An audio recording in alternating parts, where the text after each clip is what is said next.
Next question देखते हैं। कोई यूनिफॉर्म स्क्वायर है और उसमें मास है m और मैट्रिक्स की साइड्स है, what is the momentum of the inertia.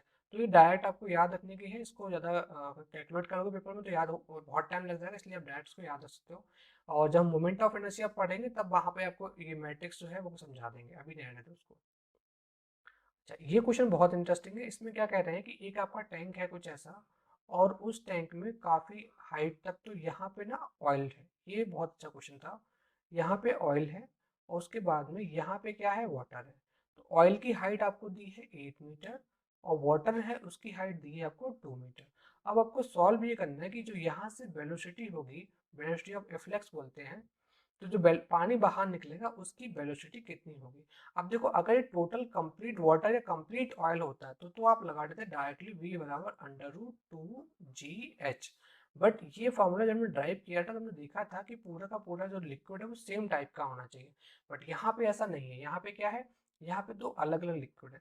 तो हमारी अप्रोच ये होगी कि हम एक काम करते हैं, ये जो ऑयल वाला पार्ट है इस वाले पार्ट से जितना प्रेशर एग्जैक्ट हो रहा है उस प्रेशर को हम इस वाटर से रिप्लेस कर दें। कैसे, देखो, सपोज करो इस पूरे टैंक में कंप्लीटली वाटर फिल हो यहाँ से लेके यहाँ तक, और जितना प्रेशर यहाँ पर हो उतना ही प्रेशर हमने वाटर बना दे भरने के बाद कर लिया। तो जो वेलोसिटी आएगी वो वेलोसिटी वही आएगी जो यहाँ पे आएगी। क्यों? क्योंकि वो सिर्फ और सिर्फ प्रेशर पर डिपेंड करती है कितनी प्रेशर है। ठीक है, तो इस तरह से हम क्या करेंगे, हम निकालेंगे हाइट कितनी रिक्वायर्ड है, एच डैश कितनी रिक्वायर्ड है, जिससे कि हम सेम प्रेशर यहाँ पे क्रिएट कर सकें। तो इस तरह से हम इसको सॉल्व कर सकते हैं। तो सबसे पहले समझते हैं हम इसका, इस पॉइंट पे जो प्रेशर होगा P वो कैसे होगा।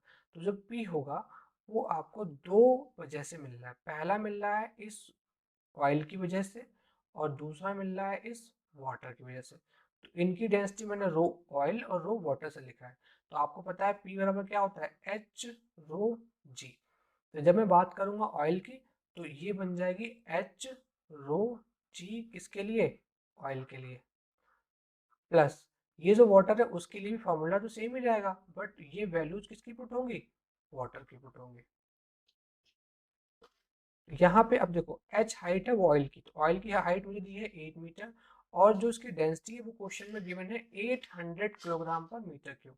तो इसको मैं लिखूंगा 800 किलोग्राम पर मीटर क्यूब इंटू जी की वैल्यू हम 10 ले लेते हैं, क्वेश्चन में भी 10 दी हुई है तो कोई दिक्कत नहीं है इसमें, प्लस जो वाटर है उसकी हाइट है 2 मीटर एंड देन उसके बाद में जो उसकी डेंसिटी होती है वो 10 टू द पावर होती है 3 एंड देन इनटू जी।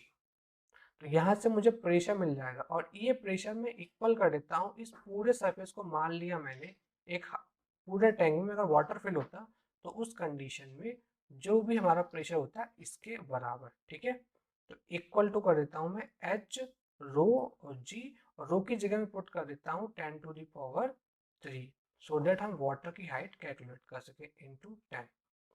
तो ये हो जाएगा आपका 10 to the power 3 and 64 into 10 to the power 3 plus 20 into 10 to the power 3 equals to 10h into 10 to the power 3।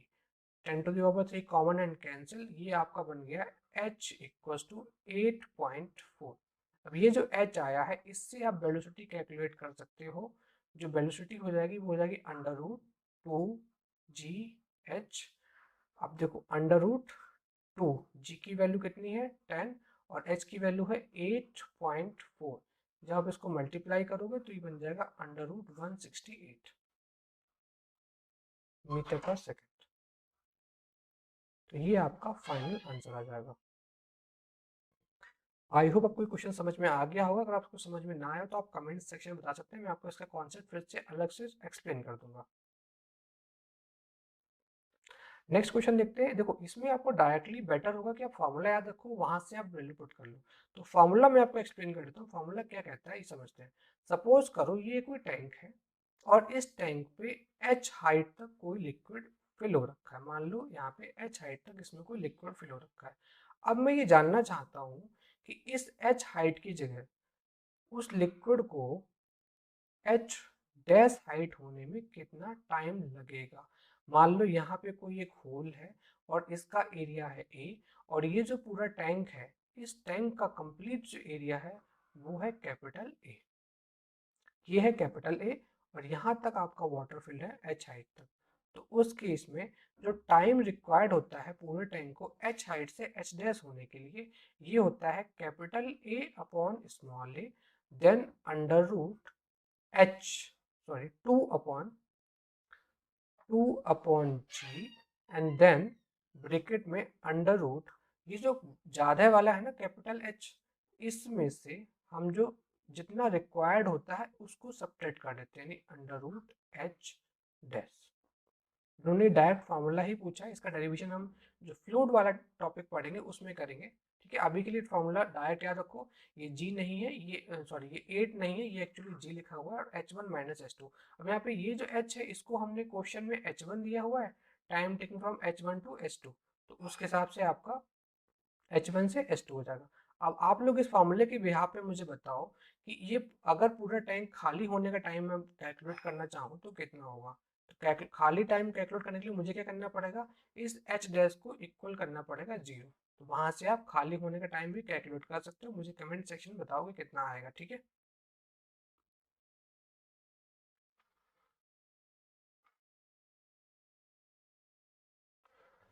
देखो ये क्वेश्चन क्या कह रहा है कि आपके पास एक लाइट है, उतना फॉलो करती normally of a slit of 0.5 mm, calculate the angular breadth of the central maxima. ठीक है, और कितने दूर पे, 1 मीटर, जब स्क्रीन से 1 मीटर की दूरी पे, तो इसे कैलकुलेट करना है। इसका कॉन्सेप्ट आपको समझना पड़ेगा तभी क्वेश्चन समझ में आएगा। मैं आपको यहाँ डायरेक्ट फॉर्मूला भी समझा देता हूँ, फॉर्मूला इसमें क्या अप्लाई करना है वो आपको ध्यान रखना है।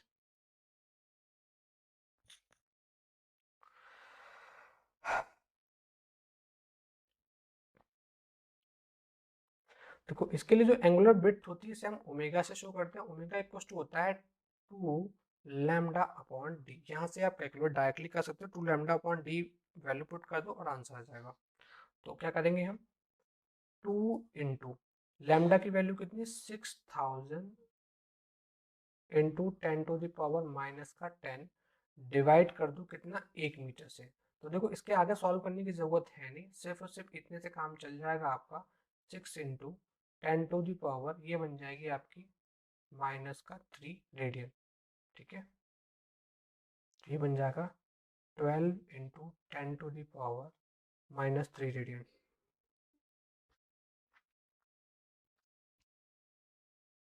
ये आपका 0.1 होगा इंटू 10⁻⁻3। तो जब सॉल्व करोगे तो -3 रेडियन, ये आपका ओमेगा फाइनली आ जाएगा। बट इसका कॉन्सेप्ट हम जो प्लेलिस्ट है आपकी ऑप्टिक्स वाली उसमें हम फिर से एक्सप्लेन कर देंगे, यहाँ पर कोई दिक्कत नहीं है वैसे तो। नेक्स्ट क्वेश्चन देखते हैं। एक वॉल है और वो इतनी मीटर से मूव कर रही थी, elastic collision head on head collision करती है with the wall which is moving towards its at the center, its speed 1 meter per second. Find the speed of wall after collision लिखना भूल गए, but obviously after collision he speed पूछेंगे। तो simple सा logic है, ये ball थी इधर को जा रही थी, और ये एक बॉल है जो इधर को जा रही है। इसकी वेलोसिटी आपको दी है 4 मीटर पर सेकेंड, और इसकी वेलोसिटी आपको दी है 1 मीटर पर सेकेंड। और आपसे बोल रहा है कि कोलिजन कैसा है, इलास्टिक। तो मैंने जो मैकेनिक्स की प्लेलिस्ट उसमें एक्सप्लेन किया है कि अगर इलास्टिक कोलिजन होता है तो उस केस में जो वेलोसिटी ऑफ सेपरेशन होती है, कंप्लीट लिख देता हूं मैं इसको, जो इलास्टिक कोलिजन के लिए होता है लिखते हैं फॉर इलास्टिक कोलिजन,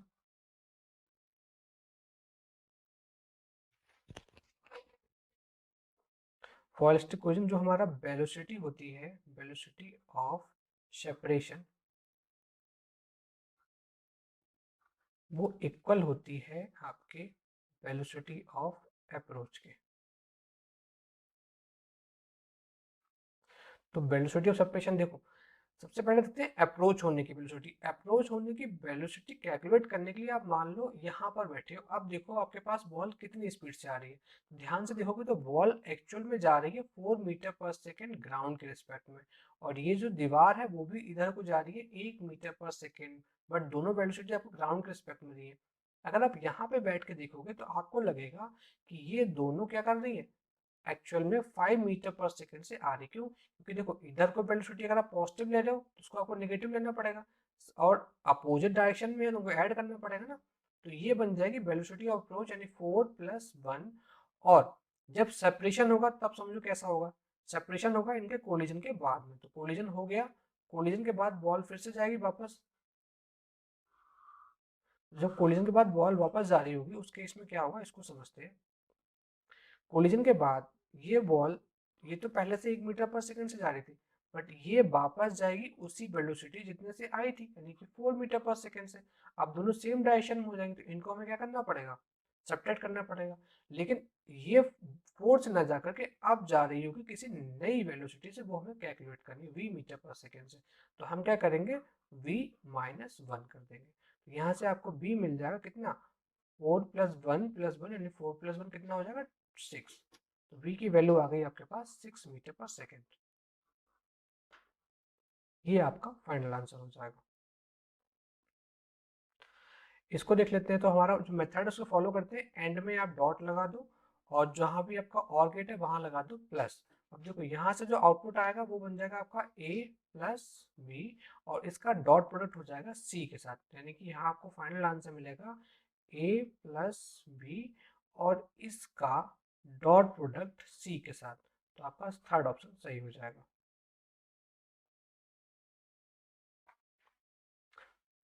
इसके बाद में इसको समझते हैं, इसको कैलकुलेट करते हैं। नहीं, गाड़ी चालू रखो।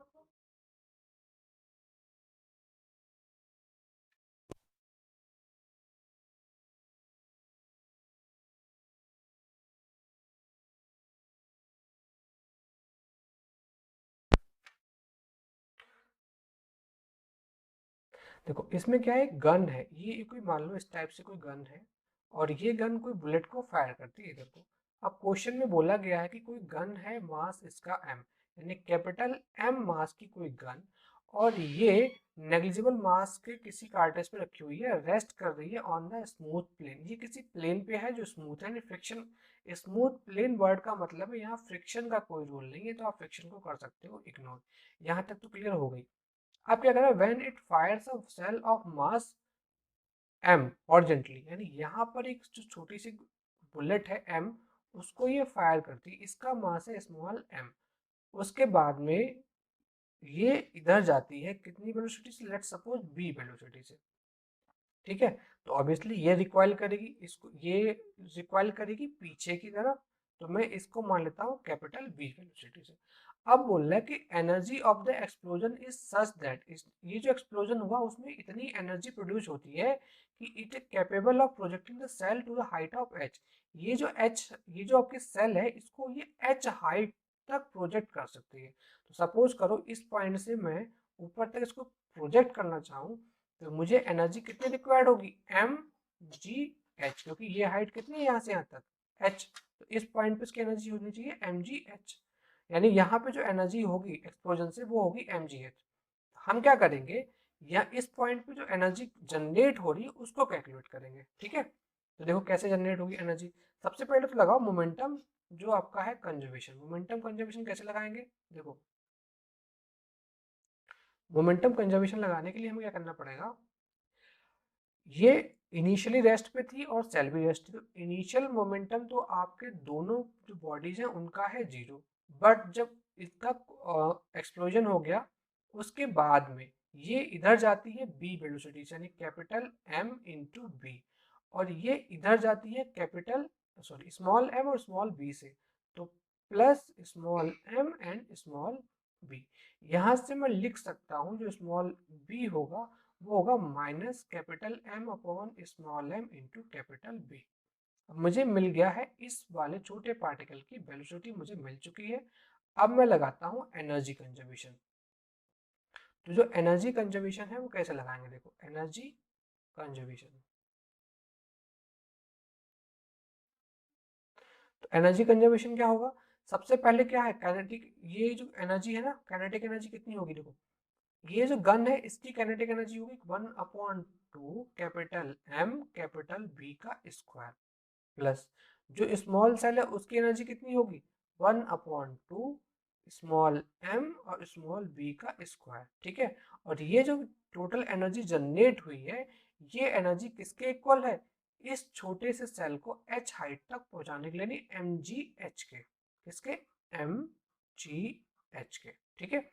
अब देखो यहाँ पे जो स्मॉल b है इसकी वैल्यू पुट कर दो, हमें निकालना है capital B, calculate the velocity of the gun. तो हमें कैपिटल B कैलकुलेट करना है, उसके लिए हमें स्मॉल b क्या करना पड़ेगा, एलिमिनेट। तो स्मॉल b की जगह पे पुट कर दो जो हमने अभी अभी कैलकुलेट किया था। क्या कैलकुलेट किया था, ये।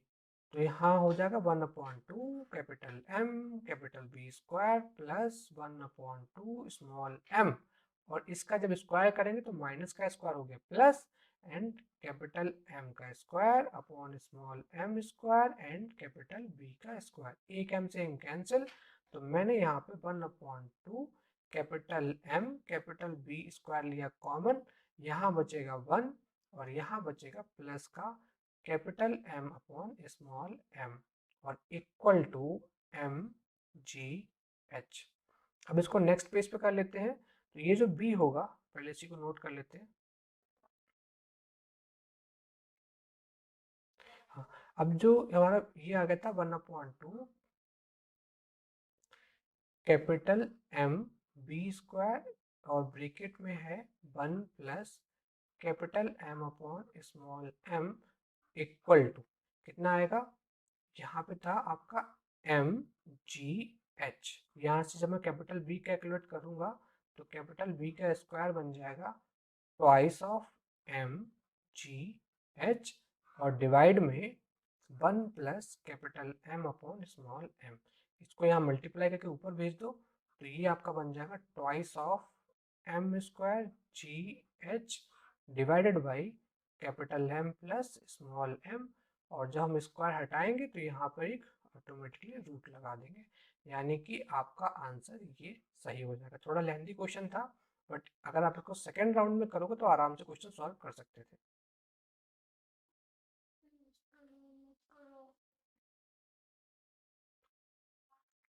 देखो ये क्वेश्चन है आपका, वेव नंबर कैलकुलेट करना है, एक्साइटिंग लाइन है इतने सेंटीमीटर की, और वेव नंबर स्ट्रोक लाइन का आपको दिया हुआ है, एक्साइटिंग लाइन का दिया हुआ है, एंटी स्ट्रोक लाइन का पूछा है। तो सिंपल अगर आपने पढ़ा है एक्सपेरिमेंट तो आपको याद होगा, जो एक्साइटिंग लाइन होती है बिल्कुल बीचों बीच में होती है, इसके लेफ्ट साइड में आपको मिलता है स्ट्रोक लाइन, ठीक है, और इसके राइट साइड में मिलती है आपको एंटी स्ट्रोक लाइन। और जो डिस्टेंस यहाँ से यहाँ तक वेव नंबर में होता है वही सेम वेव नंबर में डिस्टेंस यहाँ से यहाँ तक होता है। अगर मैं इसे डेल्टा न्यू बार से ड्रॉ करूँ तो दोनों के दोनों आपके सेम होते हैं। तो आपको इस पॉइंट की वेव नंबर आपको गिवन है कितना, 18 3 15, और आपको स्ट्रोक लाइन का भी दिया हुआ 18 1 16,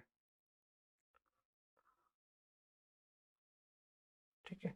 और आपको ये फाइंड करना है, तो इसके बीच का अगर आप डिफरेंस निकालोगे तो ये आएगा इतना इतना 2 900 नहीं 199, ठीक है।